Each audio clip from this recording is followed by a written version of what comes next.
Congratulations. How was the golf tournament? Very good. Because I won. It's good to win. You heard I won. Right? What was Did your you hear I score, won? sir? Just to back it up. There, I won. What's your handicap I like to these win days? very low. I have a very low handicap. Okay, let's go. Sir, Chinese foreign Back up. Sure. The Chinese Foreign Ministry said that the market has spoken when asked about the tariffs. What do you make of The that? market has spoken when they look at the fact that we have $1 billion trade deficit. When you look at the trade deficit that we have with certain countries, way over $1 billion per country. But with China, it's $1 trillion, and we have to solve our trade deficit with China. We have $1 trillion trade deficit with China. Hundreds of billions of dollars a year we lose with China, and unless we solve that problem, I'm not going to make a deal. Now, I'm willing to deal with China, but they have to solve their surplus. We have a tremendous deficit problem with China. They have a surplus of at least $1 trillion a year. I think it's like $1.1 trillion, and I want that solved. And no other president's taken it on. I had to take it on the last time. Then we had a rigged election. No other president's taken it on. And so China is, they say the market's spoken. The market, China is right now taking a big hit because everyone knows we're right. They have to pay tariffs because otherwise we have a surplus and they have a surplus with us that is not sustainable. Mr. President. And we're talking about $1 trillion, you know that, right? We're not going to lose $1 trillion with the privilege of buying pencils from China. On the idea of crashing the markets on purpose, there's been some speculation, partly because of the video that was posted on Truth Social, that there was some sort of deliberate effort on your part to have the market sell off. Can you talk about that? Whether that was not so. But I do want to solve the deficit problem that we have with China, with the European Union and other nations. And they're going to have to do that. And if they want to talk about that, I'm open to talking. But otherwise, why would I want to talk? And as you know, because of the tariffs, we have $7 trillion already committed to be invested in the United States, building auto plants, building chip companies, and all sorts of companies are coming into our country at levels that we've never seen before. Biden had nothing coming in. This was a dead country with Biden. He didn't know what he was doing, and that's now been proven at least. this weekend? You talked to a lot of leaders this weekend. Can you tell us, sir, were there any deals made? I spoke to a lot of leaders, European, Asian, from all over the world. They're dying to make a deal. But I said, we're not going to have deficits with your country. We're not going to do that, because to me a deficit is a loss. We're going to have surpluses, or we're at worst going to be breaking even. But China would be the worst in the group because the deficit is so big and it's not sustainable. And I was elected on this. This was one of the biggest reasons I got elected, was exactly because of this. And we're going to put tariffs, we've already put them on. It's not a question of we will. We're going to put them on. And those tariffs next year will make us $1 trillion.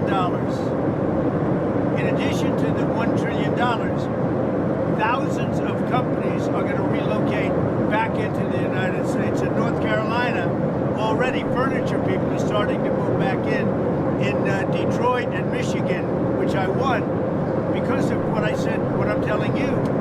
Car companies are starting to open up. In Indiana, a big one is under construction, as an example, Honda.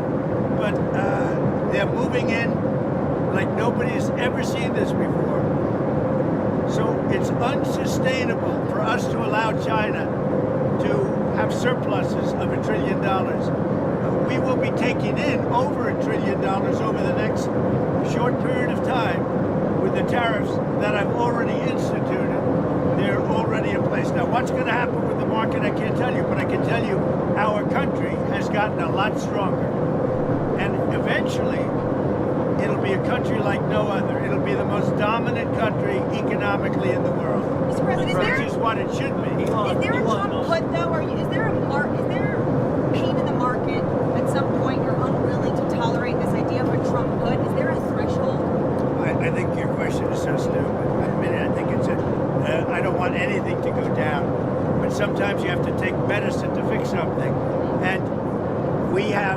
such a horrible, we have been treated so badly by other countries because we had stupid leadership that allowed this to happen. They took our businesses, they took our money, they took our jobs, they moved it to Mexico, they moved it to Canada, they moved a lot of it to China, and it's not sustainable. We're not going to do it. Now we have hundreds of billions of dollars is pouring into our country. On a monthly basis, it's pouring, it's already started because they put tariffs on. And eventually it's going to straighten out and our country will be solid and strong again. Elon Musk has said he hopes for zero tariffs between the U.S. and Europe. Is that a place you'd like to also get to? Well, the problem is that Europe has made a fortune with us. You know, Europe also has had a tremendous surplus with the United States. Europe has treated us, it's a little smaller, but they've treated us very, very badly. China has, but Europe has also. Europe has been very, very bad to us. Europe has taken our leaders for a ride. They don't take our cars. They don't take our food products. They don't take anything. And we take their cars, Mercedes, Volkswagen, BMW. You know, we take their millions of cars. They take no cars. They don't take our farm product. They don't take anything. Europe's treated us very badly.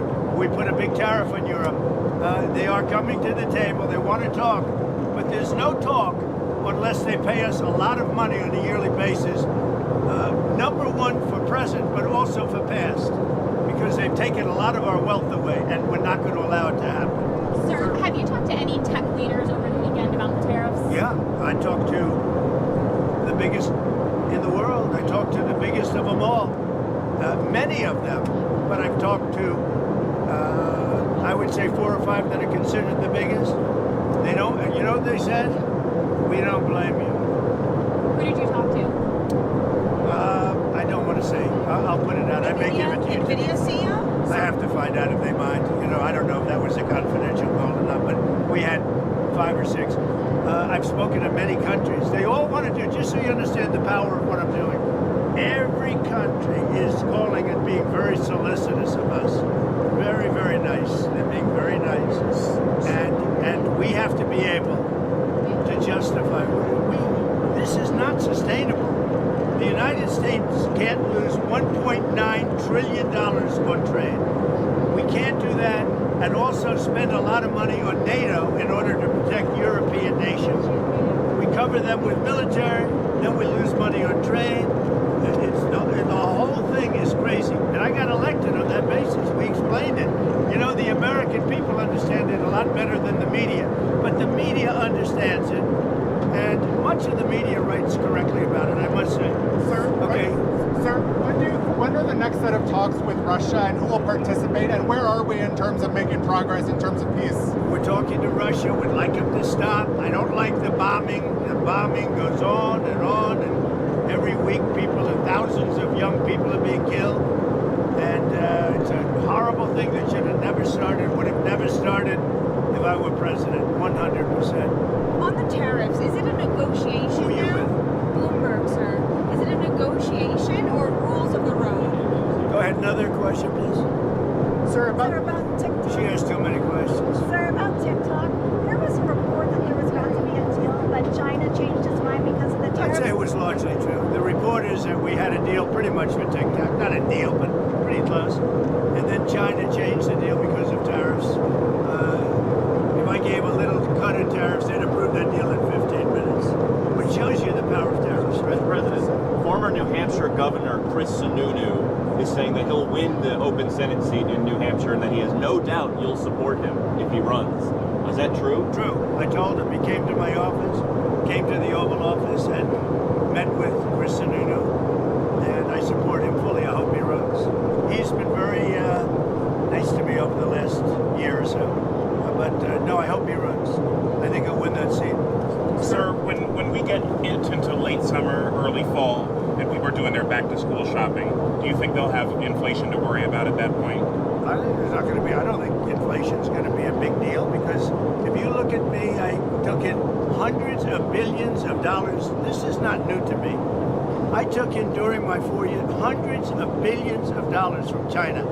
And we also took in a lot of money from other countries, but in particular China, because it was just getting started.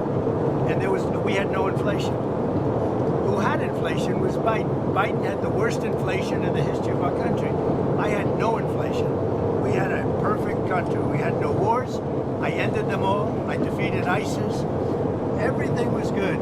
And then when this numbskull got in, as they really call themselves now, numbskulls, but when he got in, bad things happened to our country, including our open border. And now we're doing very well with, we have the best numbers on the border that we've ever had. Speaking of the border, have you talked to Attorney General Pam Bondi recently about the cases going on with the deportations? Yeah, sure. It's really sad when you think that Biden allowed millions of people to come in, and if they find one, now I will tell you, the one, somebody said he's a member of MS-13, not Tren de Aragua.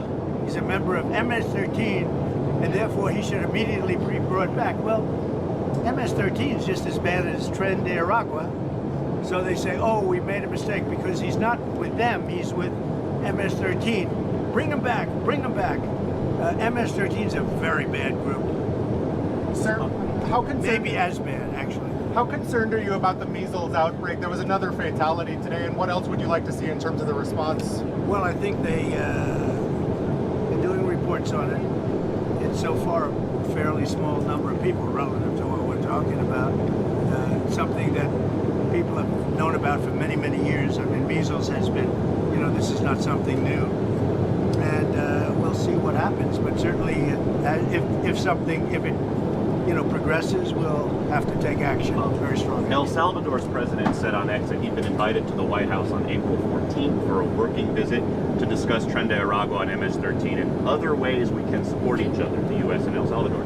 I was curious if you could expand more on what some of these other ideas you have for El Salvador. Well, I think, you're in the way of that camera, by the way. You should at least say that the camera operator should probably say that she's shooting the back of your head, I don't know why she doesn't say it. I have to say it instead.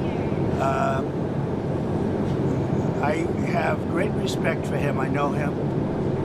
I've known him for a long time. He's a young leader, and he's very tough on crime. Very, very tough on crime. And in their system, their prison system, they spend a tiny fraction of the money that this country spends. So, but he is coming in, I don't know when, but he is coming in sometime over the next couple of weeks. What are you and Prime Minister Netanyahu going to speak about tomorrow? We're going to talk about trade, and we're going to talk about the obvious subject. You know what the obvious subject is. Do you have any news for us on the obvious subject? I'm trying to do trade just to keep it down. No, look, there's a lot of things going on with the Middle East right now that have to be silenced. We had no problem with the Middle East. Everything was done. We had no problem with Iran. We had no problem with anybody. And then you had October 7th. And that was all because Iran, as you know, was not giving money to anybody because they had no money. Now they have a lot of money. So we'll see what happens. Go back to El Salvador. The president there said he would be willing to take American citizens in the federal prison population. Is that one of the ideas you're going to be discussing? Well, I love that. If we could take some of our 20-time wise guys that push people into subways and that hit people over the back of the head and that purposely run people over in cars, if he would take them, I'd be honored to give them. I don't know what the law says on that, but I can't imagine the law would say anything different. If they can house these horrible criminals for a lot less money than it costs us, I'm all for it. But I'd only do according to the law. But I have suggested that, why should it stop just at people that cross the border illegally? We have some horrible criminals, American grown and born, and if we have somebody that bops an old woman over the head, if we have somebody that is in jail 20 times and goes back and shoots people all over the place and then has a bad judge or a bad prosecutor that do nothing about him, all they worry about is politics, they don't worry about that.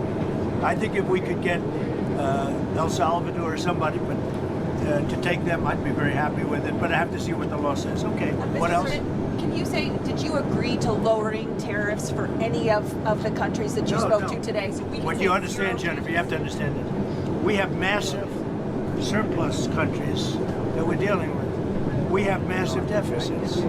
We've got to straighten that out because you can't continue to be that way. It's been that way for years now, and it can't go on any longer.